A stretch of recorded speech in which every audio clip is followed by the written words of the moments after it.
This is verse 13 of the 5th chapter, the Gospel of Matthew. We're in the beginning of the Sermon on the Mount. Jesus has completed the Beatitudes, of course, reaching a conclusion by giving encouragement to those who are mistreated in this world, either for the sake of taking a stand for righteousness or, more pointedly, taking a stand for Christ himself.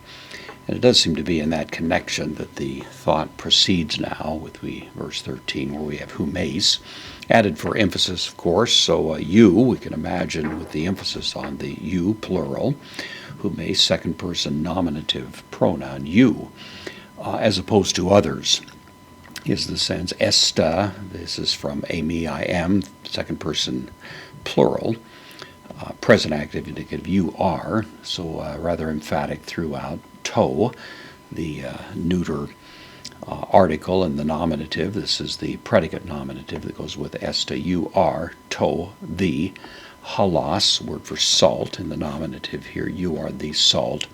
And then tes, genitive, singular, of the feminine noun geis, which is often translated earth, and that's fair enough. The word really was used more for land, the field, something like that. You are the salt of the land. You are the salt of the present living situation, broadly speaking.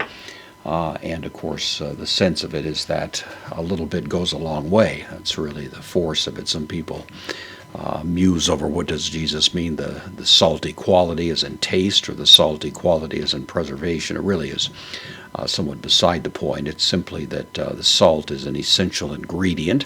It doesn't take much of it to have its intended effect, and whether it's taste or preservation, either one, he wants simply to emphasize to these people that though they are few in number and may indeed be persecuted, they nevertheless have a incalculable and positive impact on the land, on the surrounding region. So Ian, subjunctive for if, takes the subjunctive if, but, postpositive if the, to halas, the same word, if the salt, moranthe. This is the third person singular, aorist passive subjunctive, the subjunctive going along with Ian. Moron, of course, you know the moronic is the idea here. It's the root of this word. In Greek, it had the idea of being insipid or tasteless or mindless, foolish, kind of a broad sense of having no positive contribution at all. If the salt becomes moronic, as it were, if it becomes tasteless, useless, then en, teni. In, a word that takes the dative, can mean in as in within, or in by what means, kind of a broad word. This is the interrogative indefinite pronoun here. So in what? And then same word transformed into a verb here, halisthesetai.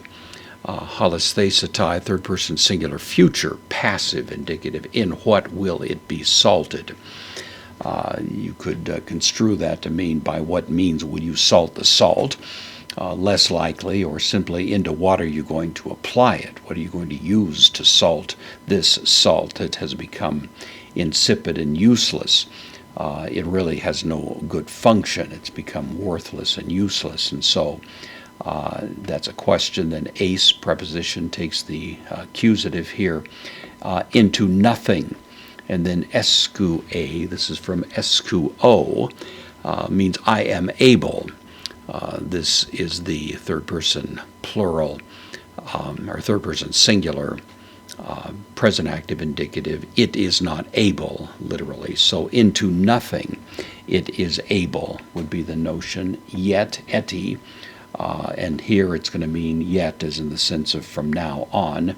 A may, except, if not literally, but into nothing it is able from now on, except, and then blethen.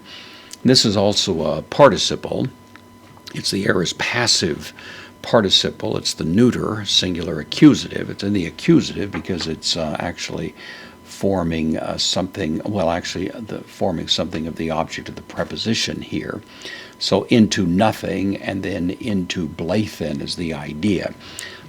It's good for nothing except, and then this is the further object of the preposition, except having been cast out. That's the one thing it's good for, you see. And the exo here is the indeclinable adverb. It means outside, so having been cast outside. Katapatesthai. Parapateo means to walk. Katapateo means to walk, as in treading something, trampling it down would be the idea. In this case, we have an infinitive. It's the present passive infinitive, except having been cast out.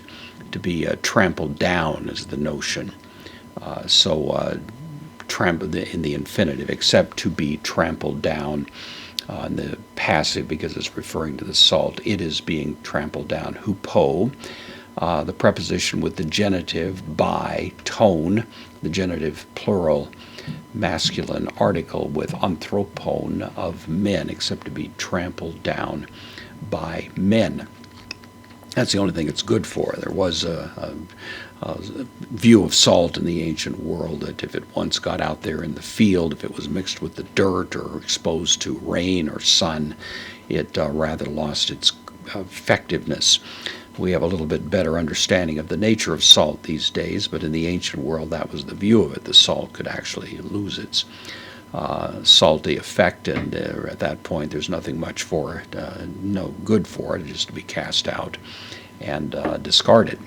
And that's simply what Jesus is saying concerning those who are attached to him and yet lose their distinctive quality, which is the kind of thing that would lead to being persecuted. You see, that's really the connection here, is that if the quality of the life you're living gives rise to the prospect of persecution, then you have that salty quality. Otherwise, you've become, in terms of the use of salt, good for nothing in the culture, in the land.